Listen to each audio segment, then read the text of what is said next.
Hello everyone, कैसे हैं आप सभी लोग। आप सभी का बहुत बहुत स्वागत है मेरे यूट्यूब चैनल में। तो आज मैं बनाने जा रही हूँ मछलियाँ, जो कि मैं दो तरीके से बनाऊँगी। एक तो मैं बनाऊँगी मछली के पकौड़े और दूसरी मैं बनाऊँगी फ़िश करी, जो मछली की सूप है वो बनाऊँगी। तो देखिए मैं किस तरीके से बनाती हूँ, हमारे वहाँ किस तरीके से बनाते हैं वो आज मैं आपको दिखाऊंगी, जो कि बहुत ही सरल बिल्कुल इजी तरीका है। इसमें आपको कोई ज़्यादा तामझाम कुछ भी नहीं करना है और आराम से बन जाते हैं। तो इसके लिए मैंने ले रखी हैं जो 1 केजी के लगभग मछलियाँ ली हैं। और इनको सबसे पहले तो आपने करना है कि आप इनको बहुत अच्छी तरीके से धो लें। जितने अच्छी तरीके से आप धो लेंगे उतने अच्छे आपकी मछलियाँ अच्छी बनेंगी। इनको बिल्कुल साफ़ तरीके से धो लें, क्योंकि जो दुकान से आप कटवा के लाते हैं तो वो साफ़ तो करते हैं लेकिन पूरी अच्छी तरह से साफ़ नहीं करते हैं। तो आपने इसको बहुत अच्छी तरह से धो लेना है घर आ करके। और उसके बाद मैं अपने हाथों को भी हैंड वॉश से धो लेती हूँ, क्योंकि जो चिपचिपाहट है थोड़ी सी हाथों में रह जाती है और जो मछली की स्मेल है वो भी आती है हाथों में। तो ये देखिए मैंने हाथों को भी धो लिया और इसका जो एक्स्ट्रा पानी था मछलियों का वो भी मैं निकाल लूँगी। और देखिए बिल्कुल हमारी मछलियाँ एकदम साफ़ हो गई हैं। तो अब मैं करूँगी इसके मसाले की तैयारी। तो ये है, इसमें मैं लहसुन और साथ में अदरक, इसका मैं पेस्ट बनाऊंगी लहसुन और अदरक का। और इसमें बहुत कम मसाले, कोई ज़्यादा आपको मसाले नहीं डालने हैं और बिल्कुल सिंपल तरीके से बनती है यहाँ की मछलियाँ। तो ये मैंने लहसुन छील करके इसका पेस्ट बना लिया है सिलबट्टे में, लहसुन और अदरक का पेस्ट। तो मैं जो मछलियाँ हैं इनको मैं अलग अलग रख लूँगी, 2 भागों में बांट लूँगी, क्योंकि जो मुझे पकौड़े बनाने हैं वो मैं अलग रख लूँगी और जो मुझे सूप के लिए रखना है वो मैं अलग रख लूँगी। तो सबसे पहले इन सब में मैं हल्दी और थोड़ा सा कागज नींबू लगा दूँगी। जो सारी मछलियाँ हैं पहले इसमें हल्दी लगा ली मैंने और इसी में मैं लगा लूँगी अब थोड़ा सा कागज नींबू। तो जो नींबू है उससे जो मछलियाँ हैं वो थोड़ा सा सख्त रहती हैं, एकदम ख़राब नहीं होती हैं। इसलिए अगर आप पहले इनमें थोड़ा सा नींबू लगा लें तो आपकी मछली बिल्कुल अच्छी तरीके से बन जाती हैं। इसमें देखिए मैंने नींबू निचोड़ लिया है और मैं सारे पीसों को हल्दी और नींबू में मिक्स कर लूँगी। ये देखिए सारे पीसेस मैंने नींबू और हल्दी में लगा लिए हैं अच्छी तरह से। और इसके बाद मैं इनको अलग अलग कर लूँगी। जो मुझे सूप के लिए पीस रखने हैं, फिश करी के लिए, उनको मैं अलग से रख लूँगी। और जो पीस का मुझे पकौड़े बनाने हैं, फ्राई करना है जिन मछलियों को, उनको मैं अलग से रख लूँगी। तो कई लोग तो वैसे फ्राई करके ही बनाते हैं, लेकिन मैं सूप के लिए फ्राई नहीं करती मछलियों को। तो मैंने थोड़ा सा अदरक लहसुन का पेस्ट है, ये मैंने जो पकौड़े वाली मछलियाँ हैं उनमें लगा दिया है थोड़ा सा, और थोड़ा सा मैंने जो सूप है उसके लिए रख दिया है। तो ये जो पकौड़े वाली मछलियाँ इसमें मैं डालूँगी थोड़ा सा जीरा धनिया पाउडर। तो आप स्वाद अनुसार अपने अनुसार डाल सकते हैं। अगर आपको ज़्यादा मसाले पसंद है तो आप ज़्यादा डाल सकते हैं, कम डालना चाहिए तो कम। थोड़ा सा मैंने इसमें डाल दिया लाल मिर्च पाउडर आधा चम्मच और नमक स्वादानुसार। ये मसाले इसमें जीरा धनिया पाउडर, हल्दी पाउडर और मिर्च पाउडर और नमक, बस इतने मसाले आपने इसमें लगाने हैं। और बाकी आपने थोड़ा सा इसमें लगा रखा है अदरक लहसुन का पेस्ट। बस आपको इस तरह से इनको रख देना है थोड़ी देर के लिए मैरिनेट करके, कि आपको जब आप मछली जिसमें फ्राई करें उस समय इसको, उससे कम से कम 10-15 मिनट पहले आप इसको बना के रख दें, ताकि जो ये मसाला है वो थोड़ा सा मछली के अंदर अच्छी तरह से उसमें मैरिनेट हो जाए मछलियाँ। तो इस तरह से आपने इनको ये रख देना है। ये मैंने पूरी अच्छी तरह से मसाले लगा के इसमें रख दिए हैं। तो मैं इनको अलग से रख दूँगी। तो जब आपको जिसमें बनाना हो तो उसी समय इसको आप बनाइए। वैसे जो मैं मछली है मैंने शादी के बाद ही बनाना सीखा था, क्योंकि हमारे वहाँ जो मेरे मायके साइड को मछलियाँ नहीं मिलती थी। क्योंकि पहले से ये होता था कि जहाँ पे नदी वदी ये होती थी वहीं पर मछलियाँ मिलती थी और जगह पे नहीं। तो इस बीच मैंने बर्तन धो ले रही हूँ और उसके बाद में प्याज काट के कर ले रही हूँ फिश करी की तैयारी। तो इसीलिए मैंने जब मछली बनाना सीखा वो शादी के बाद ही सीखा, क्योंकि वहाँ पे नदी थी और वहाँ पे मछलियाँ मिलती थी। अब तो हर जगह पे मिल जाती हैं, लेकिन उन दिनों में मछली बहुत जल्दी ख़राब होती है। तो इसलिए जहाँ पे नदियाँ होती थी उसके अगल बगल के एरिया में ही मछलियाँ मिलती थी, बाकी मार्केट में बहुत कम मिलती थी, क्योंकि मछली बहुत जल्दी ख़राब हो जाती है। और इसको स्टोर करने के लिए उन दिनों फ्रीज़र या ऐसी चीज़ें नहीं होती थी। तो अब मैं कर रही हूँ फिश करी की तैयारी, जिसके लिए मैंने सरसों का तेल ले रखा है।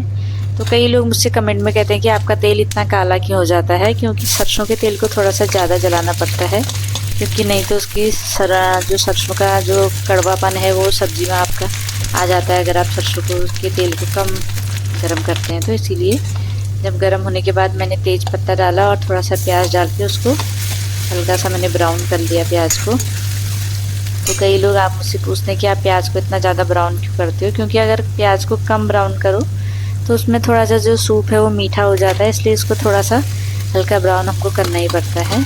और मैंने इसमें उसके बाद डाल दिया टमाटर। तो प्याज डाला और अदरक लहसुन का पेस्ट डाला और थोड़ा सा इसमें टमाटर डाल दिया है।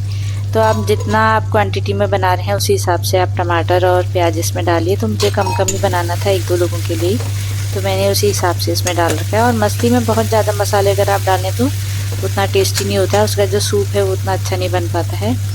तो थोड़ी देर ढक करके मैंने जो टमाटर वो गल गए थे, तो मैंने इसमें सीधे अब डाल दूँगी मैं पानी। तो आप याद रखिए कि इसमें मैंने सीधे पानी डाल दिया है, मैंने इसमें भी मसाले नहीं डाले हैं।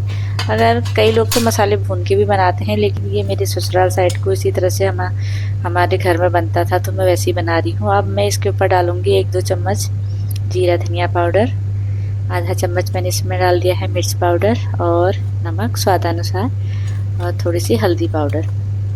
तो ये सारी चीज़ें डाल के इसको थोड़ा सा हम उबलने के लिए छोड़ देंगे। ये मैंने थोड़ा सा इसमें हल्का सा डाल दिया कश्मीरी लाल मिर्च थोड़े से कलर के लिए। वैसे तो मैं इसको लोहे की कढ़ाई में बना रही हूँ, तो लोहे की कढ़ाई में तो कोई भी चीज़ बने तो अगर जैसे अभी आपको ये येलो दिखाई दे रहा है, लेकिन बाद में ये आयरन की वजह से थोड़ा कालापन इसमें आ जाता है, लेकिन टेस्ट में बहुत अच्छा होता है। और देखिए जो हमारे मसाले हैं ये अब उबल के पकने लगे हैं और इसमें उबाल आ गया है। तो आपको जब ये उबलने लगे तो इसी समय आपको इसमें डालना है मछलियों को, जो सूप है। तो ये कुछ अलग स्टाइल से बनता है हमारे घर को, तो मैं उसी तरीके से बना रही हूँ। तो देखिए जो हमने मछलियाँ हल्दी और नींबू लगा के रखी हुई थी वो मछलियाँ मैं इसमें डाल दे रही हूँ। जो मैंने मसाले वाली पकोड़े वाली मछली वो अलग रखी थी, और ये जो सूप वाली मछलियाँ थी ये मैंने सिर्फ हल्दी और इसमें नींबू लगाया था, इसको मैंने अलग रखा था। तो मैं इसमें आपको एक चीज़ का ध्यान रखना है कि गैस आपको बिल्कुल भी लो नहीं करनी है, एकदम तेज़ आंच में आपको इसको पकाना है, क्योंकि अगर आप आंच कम कर देंगे तो मछली बहुत जल्दी गल जाती है। तो मछली को बनाते समय काफ़ी चीज़ें ध्यान में रखनी पड़ती हो। मैंने भी अपने ससुराल में ये सीखा था। हमारी जो मम्मी जी हैं, मेरे हस्बैंड की मम्मी जी, वो इस तरीके से बनाती थी, तो मैंने उन्हीं से मछली बनाना सीखा है। तो उन्हीं के तरीके से मैं भी बनाती हूँ, क्योंकि मुझे शादी से पहले मछली बनाना नहीं आता था। मुझे ये नहीं पता था कि मछली इतनी सॉफ्ट होती है कि इसको कढ़ाई या खुले बर्तन में पकाया जाता है। तो देखिए अब मैं इसमें जब मछली हमारी थोड़ी पक जाए तो मैंने इसमें आधा चम्मच के लगभग गरम मसाला पाउडर इसमें डाल दिया है। तो मछली देखिए मेरी फुल आंच में, एकदम बिल्कुल स्लो नहीं करनी है आंच को, फुल आंच में इसको बनाना है। अगर आप इसमें आंच कम कर देंगे तो मछलियाँ आपकी गल जाएंगी। तो आपने मछलियों को ठोस रखना है, इनको गलना नहीं चाहिए, क्योंकि बहुत सॉफ्ट होती है। तो देखिए हमारा बिल्कुल सूप बन के आधा हो गया, तो ये बन के हमारी मछली की करी एकदम तैयार है। तो मैंने इसको हटा दिया और मैंने दूसरी कढ़ाई रख दी है पकौड़ों के लिए, जो हमने मछली के पकौड़े बनाए थे। इसको भी मैं सरसों के तेल में ही बनाऊंगी। अगर आप मछली जब भी बना रहे हो तो सरसों के तेल में ही बनाइए, उसमें बहुत ज़्यादा टेस्टी होती है। तो देखिए मेरा तेल एकदम बहुत ज़्यादा गर्म हो गया, और ये देखिए जो मैंने मसाले लगा के मैरिनेट करके जो रखे थे मछली के पीस पकौड़े के लिए, इसमें मैं, आप देखिए हमारा तेल इतना गर्म हो गया तो इसमें थोड़ा कालापन आ जाता है। तो जो लोग मुझसे पूछते हैं कि आपका तेल इतना काला क्यों हो जाता है, तो ये यही कारण है कि सरसों का तेल है, इसको थोड़ा ज़्यादा गर्म करना पड़ता है, तो इसीलिए ये थोड़ा काला हो जाता है। लेकिन ये हेल्थ के लिए कोई ख़राब नहीं है, अच्छा ही होता है। सरसों के तेल को आपको थोड़ा सा गर्म करना ही पड़ता है। तो आप इसको मछली जब भी आप फ्राई करें तो इसको एकदम सिम में फ्राई करें। तेल तो आपको एकदम गर्म रखना है, लेकिन उसके बाद इसको एकदम लो फ्लेम पे ही आपको करना है। 15-20 मिनट जो हैं वो एक बार की जो मछलियाँ उनको फ्राई होने में लग जाते हैं, तभी आपकी मछली अच्छी तरह से पकती भी है और टेस्टी भी तभी होती है। अगर आप तेज़ आंच में एकदम उसको गरम तल करके बाहर निकाल देंगे तो अंदर से कच्ची रह जाएंगी आपकी मछलियाँ और उतना उनका टेस्ट नहीं आता है। तो बस आप इनको ये मत सोचिए कि ये इनका कलर एकदम ब्राउन हो गया तो पक गई हैं, ऐसा नहीं है। इनको आपको 15 से 20 मिनट तक बिल्कुल ऐसी सिम आंच में पकते रहना है, तभी आपकी मछलियाँ अच्छी तरह से बनती हैं। तो ये देखिए अब हमारी मछलियाँ अच्छी तरह से बन चुकी हैं। इनको 15 से 20 मिनट हो गए हैं, तो मैं इनको निकाल लेती हूँ। ये मैंने टिश्यू पेपर में इनको निकाल लिया है ताकि इनका जो एक्स्ट्रा ऑयल है वो निकल जाए। तो देखिए हमारी मछलियाँ बहुत अच्छी टेस्टी बन चुकी हैं। मैं अभी आपको इसको तोड़ के भी दिखाऊंगी। अभी तो ये बहुत ज़्यादा गर्म हो रहा है, तो काफ़ी अच्छी जो ये टेस्ट इनका बहुत अच्छा आता है। फ़िलहाल वैसे तो मैं आजकल नॉनवेज नहीं खाती हूँ, लेकिन खा रखा है मैंने, तो बहुत अच्छी मछलियाँ बनती हैं इस तरीके से। तो कई लोग इनमें बेसन लगा के बनाते हैं, लेकिन मैं बेसन लगा के नहीं बनाती हूँ, क्योंकि बेसन लगा के फिर बेसन का ही टेस्ट आता है और जो मसाला है वो बाहर ही रह जाता है, मछली के अंदर तक उसका टेस्ट नहीं आ पाता है। तो अगर आप बिना बेसन के बनाए तो ज़्यादा टेस्टी बनते हैं। और ये देखिए मैं आपको एक तोड़ के दिखाती हूँ कि कितनी अच्छी तरह से हमारी मछली जो है वो एकदम पक चुकी है और अंदर तक बिल्कुल पकी हुई है, बहुत ज़्यादा टेस्टी। तो इसी तरह बनाइए। आपको अगर मेरी वीडियोज़ पसंद आती हैं तो प्लीज़ लाइक कीजिए और चैनल को सब्सक्राइब कीजिए। तो आप लोगों में से कई लोग कमेंट करके मुझसे पूछ रहे थे कि जब मेरा चैनल मोनेटाइज हुआ, अभी कुछ ही दिन हुए हैं, तो कि ट्रेंडिंग वीडियो कैसे डालते हैं। तो आप यूट्यूब से ट्रेंडिंग वीडियो डाल सकते हैं। उसमें जो वीडियो ज़्यादा ट्रेंड में आती है, जो बार एक ही वॉइस बार आ रही है, तो उसका मतलब कि वो ट्रेंड में है। और ये भी देख लीजिए कि उन वीडियोज़ में कितने लोगों के कितने व्यूज़ आए हैं। तो इसी तरह से जिस वीडियो में ज़्यादा व्यूज़ आते हैं, लोगों की ट्रेंडिंग में जो चीज़ें चल रही हैं, उसी आवाज़ को या फिर कोई सॉन्ग है जो आजकल ट्रेंडिंग में चलते हैं, तो उनको आप रिमिक्स करके डायरेक्ट यूट्यूब से डाउनलोड कर सकते हैं।